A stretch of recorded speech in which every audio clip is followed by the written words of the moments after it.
এই যে শোনো, আমি শাকিব খানের মতো তোমাকে রেখে অন্য কোনো মেয়ের দিকে তাকাবো না। আবার বাপ্পারাজের মতো তোমাকে কখনোই আমার জীবন থেকে হারাতে দিব না। আমি সালমান শাহের মতো সহজেই তোমার মনে জায়গা করে নিতে চাই। তুমি আমাকে আরফিন শুভর মতো বিশ্বাস করতে পারো। আমি জুবানের মতো তোমাকে কখনো মন খারাপ হতে দিব না। মোশাররফ করিমের মতো সবসময় তোমাকে হাসি খুশি রাখবো।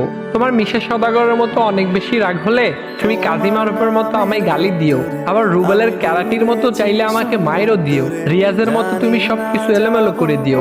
আমি জাম্বুর মতো প্রতিশোধ না নিয়ে চঞ্চল চৌধুরীর মতো সবকিছু গুছিয়ে নিব। তবে তোমাকে নিয়ে কেউ বাজে কথা বললে আমি তাহসানের মতো চুপচাপ বসে থাকবো না, বরং মান্নার মতো মাথা গরম করে সাথে সাথেই তার প্রতিশোধ নিয়ে নিব।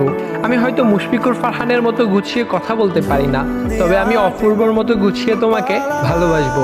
আমি হয়তো সিয়ামের মতো দেখতে অনেক বেশি কিউট না, আবার অনন্ত জলিলের মতো অনেক বড় লোকও না। আমি হয়তো দেখতে ডিপজলের